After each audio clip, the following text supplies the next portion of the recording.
¿Qué significan los días de la eternidad para los que rechazan la completa deidad de Cristo? Miqueas 5:2.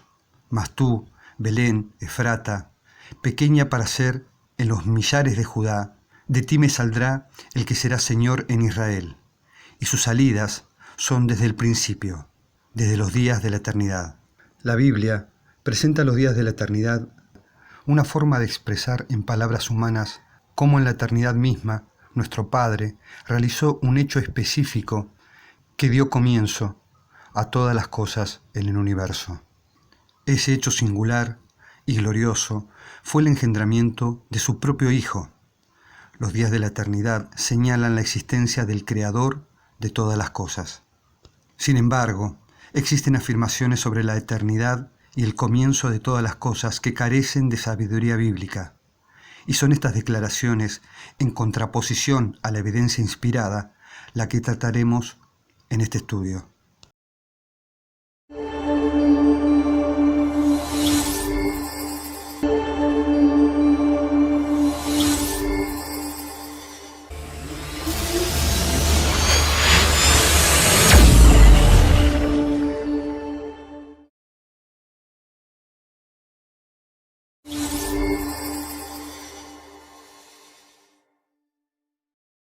Comenzaremos este breve estudio haciendo una de las preguntas más importantes en nuestra vida espiritual. La pregunta que con sinceridad debemos hacernos cuando estudiamos alguna enseñanza de las Escrituras es: ¿razonamos la evidencia cuando estudiamos o nos enseñan algo de la palabra de Dios? ¿O la aceptación de enseñanzas y doctrinas bíblicas depende más de nuestra confianza en quienes nos presentan la evidencia más que la evidencia en sí misma? Estudiemos lo que se dice en contraste con lo revelado sobre la eternidad del Padre y su Hijo. Muchos predicadores presentan la eternidad del Padre antes de engendrar a su Hijo como una doctrina, un fundamento, la evidencia de su superioridad como Dios sobre su Hijo. ¿De qué forma presentan dicha creencia? Remarcan cierta revelación no para exaltar lo insondable del Creador y sustentador de todo.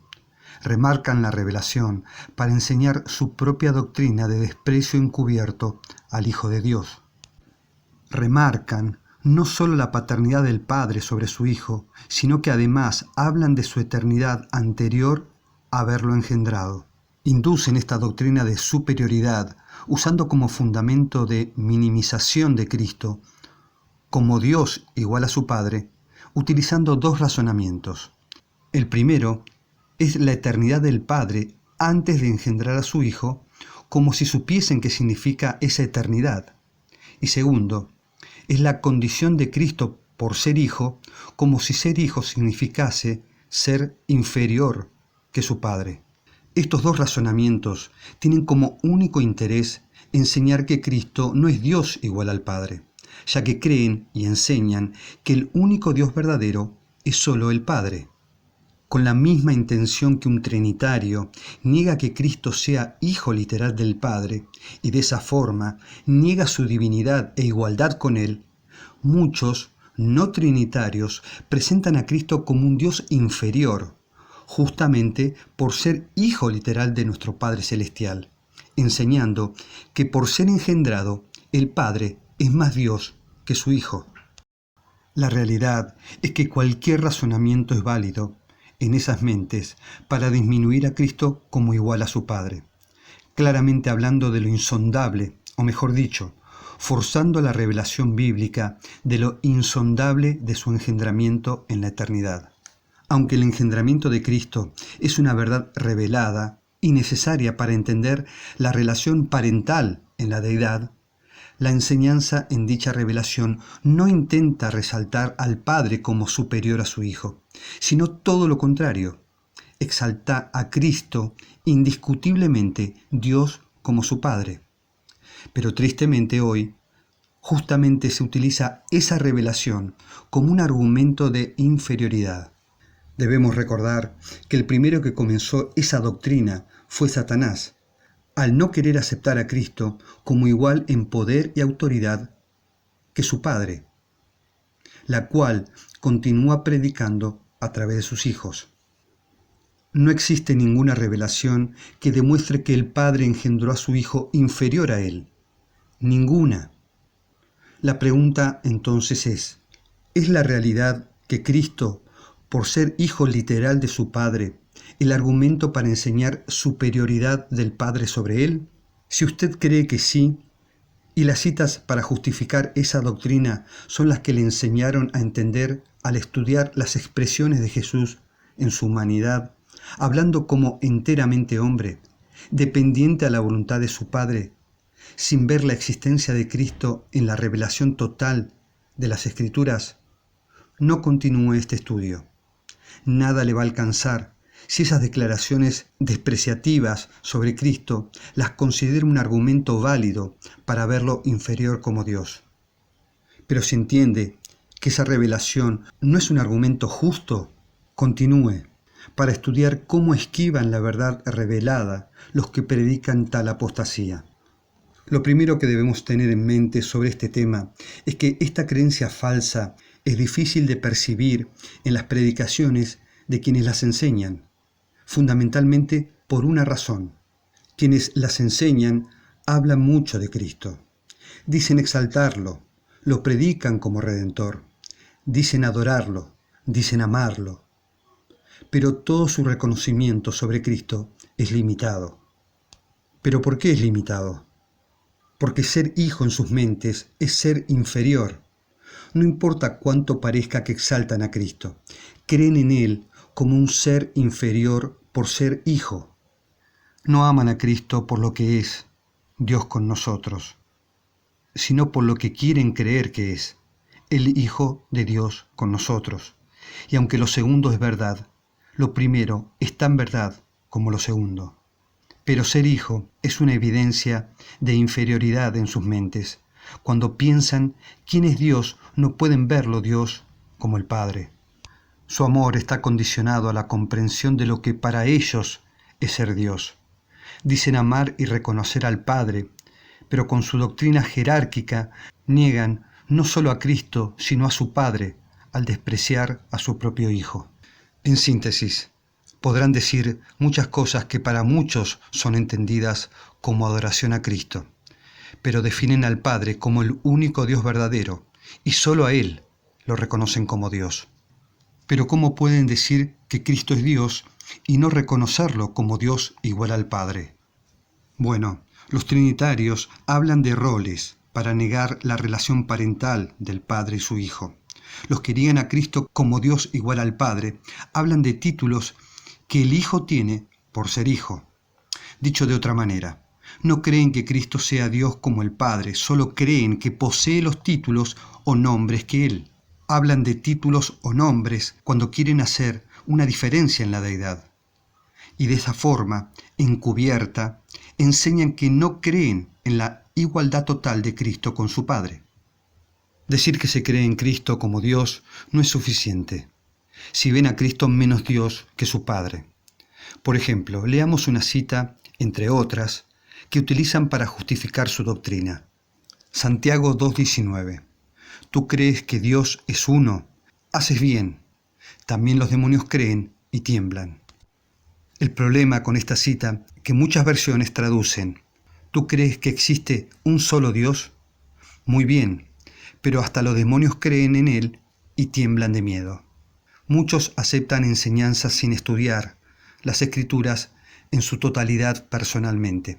Aceptan las enseñanzas del solo Dios de algunas versiones bíblicas que inducen a creer en el Padre como el solo Dios para justificar su doctrina, aun sabiendo muchos que las palabras traducidas no presentan la verdad. Como lo hemos ya comentado aquí y también presentado anteriormente en otros estudios, muchos de los que entendieron la falsa doctrina trinitaria nunca entendieron qué ataca primariamente dicha doctrina. Los trinitarios no solo niegan que Cristo siga con nosotros a través de su propio Espíritu, sino que niegan que Cristo sea Hijo literal del Padre. Pero los que no creen en la Trinidad creen que Cristo sí es Hijo, pero creen que ser Hijo lo hace menos Dios que su Padre. Toda doctrina satánica ataca primariamente la verdad de que Cristo es igual Dios que su Padre. A Satanás no le importa cuántas mentiras le descubras, siempre que aceptes cualquiera de sus doctrinas que te alejen de la salvación. Como él rechazó su lugar en el cielo por oponerse a la autoridad de Cristo, el Hijo de Dios, quien es su propio Creador, igual a su Padre en amor, naturaleza, autoridad y poder, de la misma manera intenta que todos rechacen la divinidad de Cristo, creyendo lo mismo que lo llevó a perder su propio lugar en el cielo. Es por esto que la necesidad de escudriñar todas las Escrituras individualmente es tan importante en estos días. Mediten en todo lo que han estudiado de las Sagradas Escrituras y respóndanse. ¿Qué entienden sobre la eternidad de nuestro Padre Celestial antes de engendrar a su Hijo? Cuando meditamos en la eternidad del Padre en su existencia antes de engendrar a su Hijo, se lucha sin sentido con nuestra propia ignorancia sobre la comprensión de la eternidad misma. Pero una cosa es segura. En la revelación bíblica, nuestro Padre no creó nada antes de engendrar a su Hijo. Pero maliciosamente, quienes hablan de la existencia del Padre antes de engendrar a su Hijo, lo hacen con el único objetivo de argumentar que dicha existencia anterior lo hace superior a su Hijo, cuando la realidad de lo revelado nos presenta la unidad del Padre y su Hijo desde tiempos imposibles de comprender humanamente. Pero fundamentalmente, que nada vino a la existencia sin que Cristo lo hubiese hecho. Una de las citas que suelen presentar los que ni siquiera creen en Cristo como engendrado, sino que lo consideran como un ser creado, es otra evidencia contundente que demuestra que nuestro Padre no creó nada antes de engendrar a su Hijo. Apocalipsis 3:14. Y escribe al ángel de la iglesia de la Odisea: estas cosas dice el Amén, el testigo fiel y verdadero, el principio de la creación de Dios. Cristo es el principio de la creación de Dios. Cristo es el principio en que Dios comenzó a crear. La cita nos recuerda que el comienzo de la creación de todas las cosas que creó el Padre fue a través de Cristo. El conocimiento que tenemos de Dios sobre su misma naturaleza y existencia revelada es ser el creador y sustentador de todas las cosas. Con esta verdad sencilla, leamos la revelación divina en ese sentido. Juan 1, 1 y 2. En el principio era el Verbo, y el Verbo era con Dios, y Dios era el Verbo. Este era en el principio con Dios. La palabra eternidad y la palabra principio están asociadas directamente con la imposibilidad de medirlas en cómputos humanos. Son utilizadas en la existencia del Padre y su Hijo como sinónimos de tiempos imposibles de comprender. Y por lo tanto, cuando son utilizadas incorrectamente, llegan a los razonamientos que hoy estamos tratando en este estudio. Al estudiar el principio de Dios, en el cual se describe al Creador, ¿cómo entendemos entonces la eternidad del Padre sin su Hijo? Si en el principio todo lo creado lo realizó con su Hijo. Cuando meditamos en la eternidad del Padre en su existencia antes de engendrar a su Hijo, debemos reconocer, por lo revelado, que tal existencia de nuestro amado Padre no creó nada solo. ¿Esto lo hace al Padre menos Dios? La respuesta es, por supuesto que no. La revelación solo enfatiza nuestra incomprensión de la eternidad. Y sobre todo, cómo en esa eternidad el Padre engendró a su Hijo, y a través de su amado Hijo, quien posee su mismo poder como Dios, creó todas las cosas en unidad con Él. Por consiguiente, no solo los versículos anteriores, sino los a continuación del Evangelio de Juan, nos confirman a Cristo como Dios creador en el mismo principio de la eternidad con su Padre, creando todas las cosas y enfatizando que todo lo creado es por Él y para Él. Juan 1:3. Todas las cosas por éste fueron hechas, y sin Él nada de lo que es hecho fue hecho. El apóstol Pablo lo dice de la siguiente forma.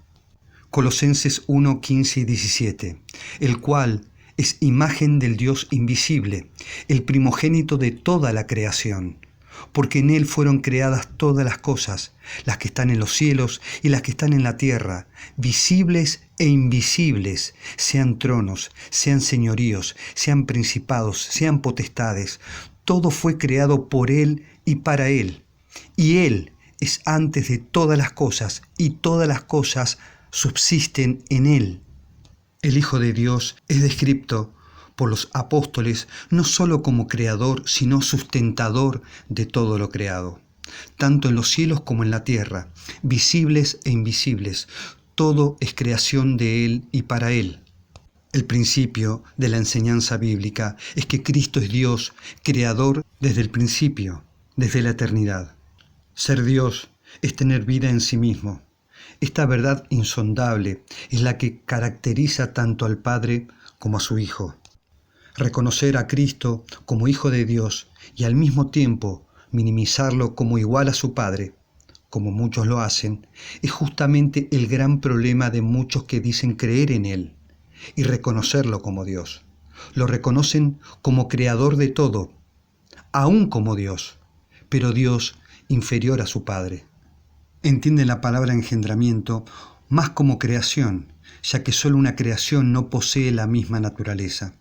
Solo las creaciones no son iguales al Creador. Y al creer que Cristo en algo es inferior a su Padre, confirman su exaltación a un ser de la deidad por sobre el otro. La idea de un Dios mayor que otro es la que predican con esta forma de entender y que lamentablemente muchos aceptan. Para concluir este breve estudio, los invito a releer una de las tantas citas que se repiten en el Antiguo Testamento y que generalmente se las asocian a nuestro Padre Celestial, por quienes, como comentamos en este estudio, solo consideran como Dios al Padre, comparándola con una cita del Nuevo Testamento para ver a Cristo ser el mismo Dios de Israel. Salmo 106, 47, 48. Sálvanos, Jehová Dios nuestro, y recógenos de entre las naciones, para que alabemos tu santo nombre, para que nos gloriemos en tus alabanzas. Bendito Jehová, Dios de Israel, desde la eternidad y hasta la eternidad. Y diga todo el pueblo, amén, aleluya. Hechos 4:12. Y en ningún otro hay salvación, porque no hay otro nombre debajo del cielo dado a los hombres en que no sea necesario ser salvos. ¿Qué entendemos cuando habla solo en el nombre de Cristo? ¿Solo se refiere a los hombres después de la encarnación de Cristo y no a Israel y a toda la humanidad? ¿El nombre de Cristo solo trae salvación después de tomar nuestra naturaleza? ¿No la traía antes con su nombre Jehová? Cristo es el Redentor desde antes de la existencia del pecado mismo. Desde la fundación de esta tierra, Él es nuestro Creador, Salvador y Santificador. Apocalipsis 13:8. Y todos los moradores de la tierra la adorarán, cuyo nombre no están escritos en el libro de la vida del Cordero, el cual fue inmolado desde el principio del mundo. El principio como la eternidad son palabras que expresan mucho más de lo que entendemos de ellas.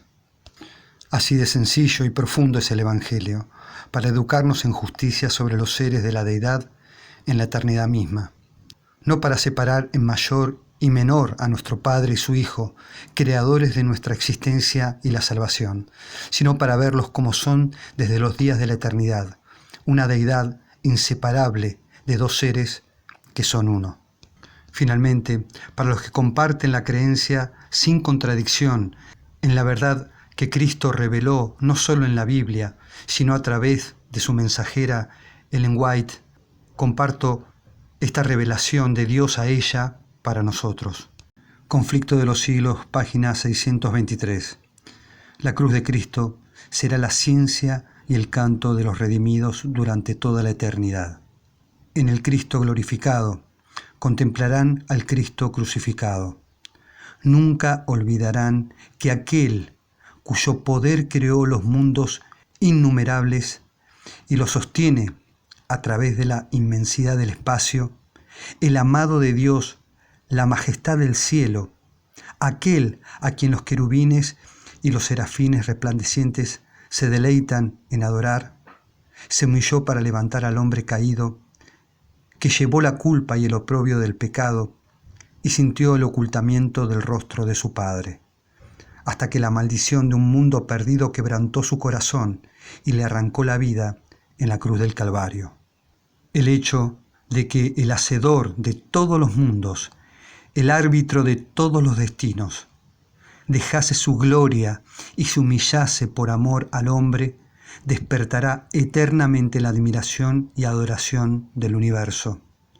Cuando las naciones de los salvos miren a su Redentor y vean la gloria eterna del Padre brillar sobre su rostro, cuando contemplen su trono, que es desde la eternidad hasta la eternidad, y sepan que su reino no tendrá fin, entonces prorrumpirán en cánticos de júbilo.